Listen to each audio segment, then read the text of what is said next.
You must be happy today. I mean, an excellent performance from your team. There is one black mark which we'll talk about later and put to the back of the room, but fantastic performance today.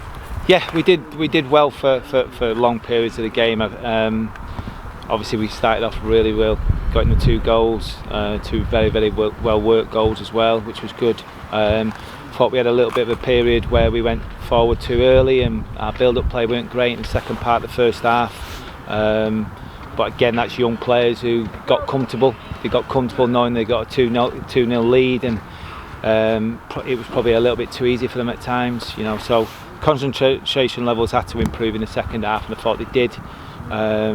We changed it a little bit, got Jonah and George to just sit in front of the back 4 and get us building up a little bit, and I thought that really worked for the third goal. So yeah, we were delighted to get the points, to score the goals after obviously getting a blank against Shrewsbury in the last game was good.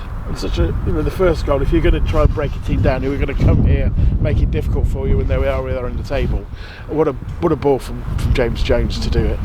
Yeah, listen, we spoke about obviously the way a few of the teams have tried to sort of stop us from playing, about pressing really high, and I think it's one of them where, as long as you've got quality, and probably more importantly, as long as you've got players who are prepared to run without the ball, and that's certainly one thing I think we've improved as a team since the start of sort of August or when the season started.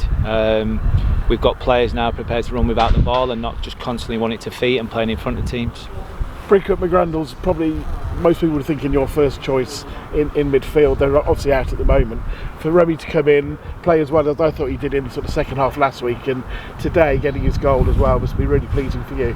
Yeah, well, he's got it. He's definitely got it in his locker. He's a player that had a bit of time out of the game, obviously with his injury, and had to sort of work himself and bring himself back to a position where he finds himself now, where we give him an opportunity. He came in, he impressed, and he's got the opportunity of a contract, and he's taking that at the minute. He really is, and he had to deal with the injury after Man City, because that would have been an opportunity for him, and he was really frustrated to pull his hamstring. But yeah, you've got to be happy with him. He's someone who can play 2 or 3 positions. He's played as an 8 before for us. He's played as a 10 today. He went out and was at 11 for a period of time today as well, and for him to get his goal the way he did, it was almost like a goal scorer's finish. Is that a big key to your squad as a whole? When you look through, a lot of your players can play in 2 or 3 positions.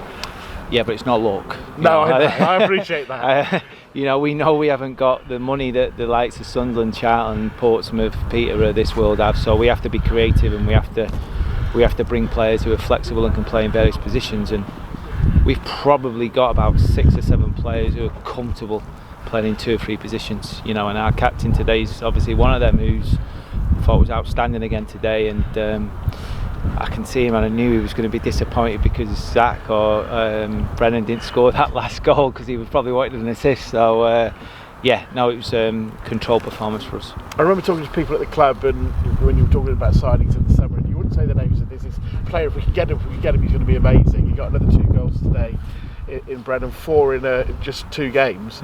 Perhaps now a goal scored that perhaps reflects what he's been doing. Yeah, I mean, obviously when he first come in, his assists were very good, and obviously a lot of them were due to the penalty kicks, and rightly so. And to be fair, I think that's gone against him a little bit. I think he's been harshly done by a few referees over the last probably half a dozen or so games, because he's not got the decisions he's deserved. So for him to score the goals over the last 2 games, he'll do him his confidence the world of good. I know he'll be fuming with himself. He hasn't got his hat-trick, but from our point of view, hopefully that'll keep him hungry. The black mark, the goal conceded, is it one of those that you shrug about, or is it one that sort of gnarls away a bit at you? Well, it gnarls away a bit at me, and it better at them too as well. But I think it's just one of them great examples of just dealing with the ball and having a fight or an argument afterwards when it's in Rose Head. And them two are so honest as players, and they'll only learn by stuff like that. And it's nice, I suppose, when mistakes like that happen and you're well in control. I'd rather that be the case than, as an example, against Shrewsbury, where you give the opposition a little bit of a lift. So from our point of view, they're the type of things that we over a period of time will make sure that happens less and less. And Lewis as a person and Palms as a goalkeeper in terms of the communication, that continue to grow and get better. Just while you're talking about your defenders, we thought, well, it sounds odd when you win 5-1, but we thought Joe Walsh had a really good game. He was having particularly first half, there was a couple of moments that they looked to be trying to get a toe hold, and he just looked very calm and composed, which I know is a big part of his game. Yeah, I mean, he's one of the experienced players that we've got in the group, and I know he's only 26, is he? Maybe 27, Joe. But he's got a lot of games under his belt.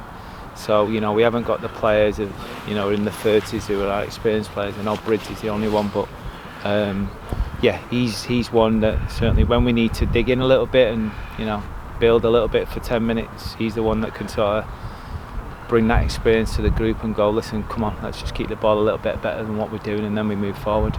So you end 2020, I know this might change on Tuesday night, but you end 2020 3 points clear, which must be really pleasing. Delighted, yeah. We do work in small blocks and try and hit certain totals in terms of points. We know because of the points tally that we've got on the board, even though it says we're top of the league, we know getting a certain amount of points, we know where we'd be anyway, so we wouldn't even have to look at the table. So we'll continue to do that, focus on ourselves, not worry about anything else anywhere. The reality is I can't step away from it because people like you remind me of it, and it's fine and it's good, and we should be excited by that, and we should applaud the players and everyone at the football club who's worked hard to get us into this position. This is the easy bit now, though. We've got to crack on and make sure we stay there. Aside maybe of Liam Bridcut and his leadership, unless my eyes would deceive me, he was involved in the warm-up before the game, and that must be great that he wants to help the players who are playing, but also a sign that he's getting closer to getting back himself. Yeah, well, he is getting closer, and to be fair, he's been doing it for a few games now, and he wants to be involved as much as he possibly can, and so do we. We want him involved because he's a good talker. He don't just come out with fluff and come on lads, come on, keep going. He puts proper information behind what he wants from the players.